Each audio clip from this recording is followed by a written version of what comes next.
ನಾಡಹಬ್ಬ ವಿಶ್ವವಿಖ್ಯಾತ ಮೈಸೂರು ದಸರಾ ಕನ್ನಡಿಗರ ಹೆಮ್ಮೆ, ಸಂಸ್ಕೃತಿ ಮತ್ತು ಪರಂಪರೆಯ ಪ್ರತೀಕವಾದ ಈ ಉತ್ಸವವನ್ನ ಈ ಬಾರಿ ಮತ್ತಷ್ಟು ವಿಜೃಂಭಣೆಯಿಂದ ಆಚರಿಸಲು ರಾಜ್ಯ ಸರ್ಕಾರ ಸಕಲ ಸಿದ್ಧತೆ ಆರಂಭಿಸಿದೆ.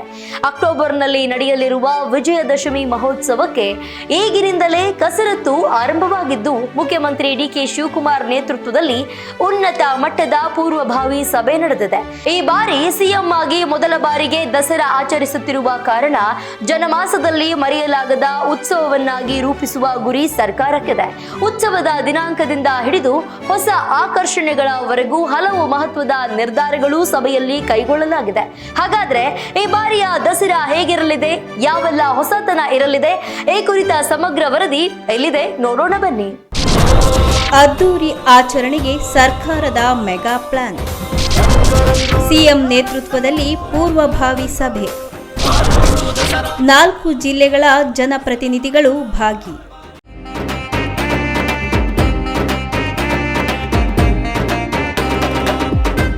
ರಾಜ್ಯದ ಹೆಮ್ಮೆಯ ಹಬ್ಬ, ವಿಶ್ವದ ಗಮನ ಸೆಳೆಯುವ ಮೈಸೂರು ದಸರಾ ಈ ಬಾರಿ ಮತ್ತಷ್ಟು ಅದ್ಧೂರಿಯಾಗಿ ನಡೆಯಲಿದೆ. ಈಗಾಗಲೇ ದಸರಾ ಸಿದ್ಧತೆಗಳಿಗೆ ಸರ್ಕಾರ ಚಾಲನೆ ನೀಡಿದ್ದು, ಮುಖ್ಯಮಂತ್ರಿ ಡಿಕೆ ಶಿವಕುಮಾರ್ ನೇತೃತ್ವದಲ್ಲಿ ಮೈಸೂರು, ಮಂಡ್ಯ, ಚಾಮರಾಜನಗರ ಹಾಗೂ ಕೊಡಗು ಜಿಲ್ಲೆಗಳ ಜನಪ್ರತಿನಿಧಿಗಳು ಹಾಗೆಯೇ ಹಿರಿಯ ಅಧಿಕಾರಿಗಳ ಸಭೆ ನಡೆದಿದೆ. ಉತ್ಸವದ ದಿನಾಂಕ, ಪೂಜಾ ಮುಹೂರ್ತ, ಭದ್ರತೆ, ಪ್ರವಾಸೋದ್ಯಮ, ಸಾಂಸ್ಕೃತಿಕ ಕಾರ್ಯಕ್ರಮಗಳು ಸೇರಿದಂತೆ ಹಲವಾರು ವಿಚಾರಗಳ ಬಗ್ಗೆ ಸುದೀರ್ಘ ಚರ್ಚೆ ನಡೆದಿದೆ.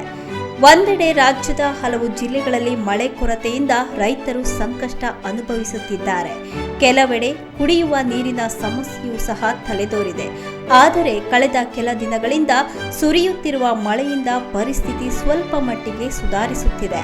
ಇಂತಹ ಸಂದರ್ಭದಲ್ಲೂ ದಸರಾ ಆಚರಣೆಗೆ ಯಾವುದೇ ಕೊರತೆ ಆಗದಂತೆ, ಸಂಪ್ರದಾಯ ಮತ್ತು ಸಂಸ್ಕೃತಿಗೆ ಧಕ್ಕೆ ಬಾರದಂತೆ ಉತ್ಸವವನ್ನು ವಿಜೃಂಭಣೆಯಿಂದ ನಡೆಸುವುದಕ್ಕೆ ಸರ್ಕಾರ ನಿರ್ಧಾರ ಮಾಡಿದೆ. ಸವಾಲುಗಳ ನಡುವೆಯೂ ಅದ್ದೂರಿ ದಸರಾ, ಮಳೆ ಕೊರತೆ ನಡುವೆಯೂ ಸಿದ್ಧತೆ, ಸಂಪ್ರದಾಯಕ್ಕೆ ಧಕ್ಕೆ ಇಲ್ಲ, ವೈಭವಕ್ಕೆ ಸರ್ಕಾರದ ಒತ್ತು. ಸಭೆಯಲ್ಲಿ ದಸರಾ ವೇಳಾಪಟ್ಟಿಯನ್ನ ಅಂತಿಮಗೊಳಿಸಲಾಗಿದೆ.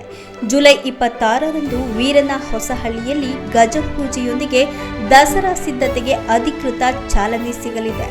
ನಂತರ ಆನೆಗಳ ತರಬೇತಿ, ಆಹಾರ ವ್ಯವಸ್ಥೆ, ಆರೋಗ್ಯ ತಪಾಸಣೆ ಸೇರಿದಂತೆ ಎಲ್ಲ ವ್ಯವಸ್ಥೆಗಳು ಆರಂಭವಾಗಲಿದೆ. ಅಕ್ಟೋಬರ್ 11ರಂದು ಬೆಳಗ್ಗೆ ಚಾಮುಂಡಿ ಬೆಟ್ಟದಲ್ಲಿ ಚಾಮುಂಡೇಶ್ವರಿ ದೇವಿಗೆ ವಿಶೇಷ ಪೂಜೆ ಸಲ್ಲಿಸುವ ಮೂಲಕ ವಿಶ್ವವಿಖ್ಯಾತ ಮೈಸೂರು ದಸರಾ ಉದ್ಘಾಟನೆಯಾಗಲಿದೆ. ಧಾರ್ಮಿಕ ವಿಧಿವಿಧಾನಗಳೊಂದಿಗೆ ಆರಂಭವಾಗುವಂತಹ ಉತ್ಸವವು ಸತತ 11 ದಿನಗಳ ಕಾಲ ನಡೆಯಲಿದೆ.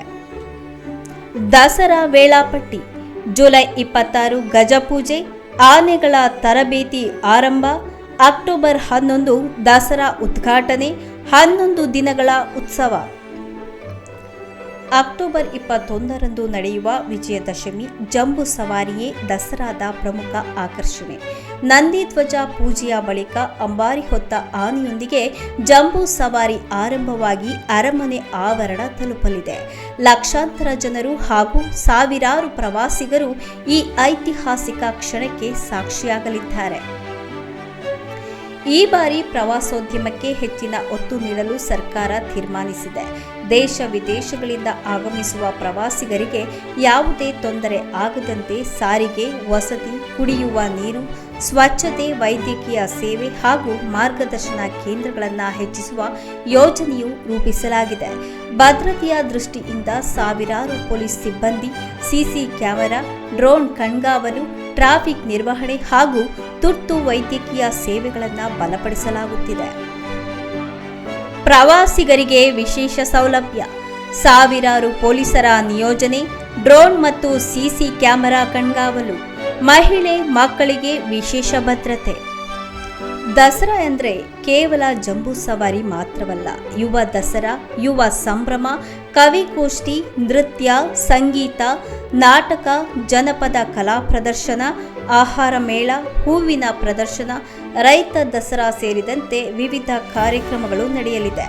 ಈ ಬಾರಿ ಕರಾವಳಿಯ ಪ್ರಸಿದ್ಧ ಕಂಬಳ ಆಯೋಜನೆ ಕುರಿತು ಚರ್ಚೆಯೂ ನಡೆದಿದೆ.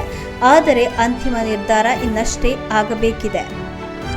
ಇನ್ನು ಈ ಬಾರಿ ದಸರಾವನ್ನ ಯಾರು ಉದ್ಘಾಟಿಸಬೇಕು ಎಂಬ ಬಗ್ಗೆಯೂ ಸಹ ಚರ್ಚೆ ನಡೆದಿದ್ದು, ಖ್ಯಾತ ನಟ ರಜನಿಕಾಂತ್ ಅವರಿಂದ ಉದ್ಘಾಟನೆ ಮಾಡಿಸಿದರೆ ರಾಷ್ಟ್ರ ಮಟ್ಟದಲ್ಲಿ ಹೆಚ್ಚು ಪ್ರಚಾರ ಸಿಗಲಿದೆ ಎಂಬ ಸಲಹೆ ಕೇಳಿಬಂದಿದೆ. ಆದರೆ ಅಂತಿಮ ನಿರ್ಧಾರವನ್ನ ಮುಖ್ಯಮಂತ್ರಿ ವಿವೇಚನೆಗೆ ಬಿಡಲಾಗಿದೆ. ಪ್ರತಿ ವರ್ಷದಂತೆ ಈ ಬಾರಿಯೂ ಸಹ ಮೈಸೂರು ಅರಮನೆ ಸಾವಿರಾರು ವಿದ್ಯುತ್ ದೀಪಗಳಿಂದ ಕಂಗೊಳಿಸಲಿದೆ. ಒಟ್ನಲ್ಲಿ ಈ ಬಾರಿ ಮೈಸೂರು ದಸರಾವನ್ನ ಹಿಂದಿನ ಎಲ್ಲಾ ವರ್ಷಗಳಿಗಿಂತ ಭಿನ್ನವಾಗಿ ಮತ್ತಷ್ಟು ವೈಭವದಿಂದ ಆಚರಿಸಲು ಸರ್ಕಾರ ರೂಪುರೇಷೆ ಸಿದ್ಧಪಡಿಸಿದೆ. ಮುಖ್ಯಮಂತ್ರಿ ಡಿಕೆ ಶಿವಕುಮಾರ್ ಸಿಎಂ ಆದ ಬಳಿಕದ ಮೊದಲ ದಸರಾ ಇದಾಗಿರುವ ಕಾರಣ ಈ ಉತ್ಸವವನ್ನ ಜನರ ಮನಸ್ಸಿನಲ್ಲಿ ಶಾಶ್ವತವಾಗಿ ಉಳಿಯುವಂತೆ ಮಾಡಲು ವಿಶೇಷ ಒತ್ತನ್ನ ನೀಡಲಾಗ್ತಾ ಇದೆ. ಧಾರ್ಮಿಕ, ಸಾಂಪ್ರದಾಯ, ಸಾಂಸ್ಕೃತಿಕ ವೈಭವ, ಪ್ರವಾಸೋದ್ಯಮ ಮತ್ತು ಆಧುನಿಕ ವ್ಯವಸ್ಥೆಗಳ ಸಮನ್ವಯದೊಂದಿಗೆ ಈ ಬಾರಿಯ ವಿಶ್ವವಿಖ್ಯಾತ ಮೈಸೂರು ದಸರಾ ಮತ್ತೊಮ್ಮೆ ಜಗತ್ತಿನ ಗಮನ ಸೆಳೆಯುವ ನಿರೀಕ್ಷೆ ಮೂಡಿಸಿದೆ.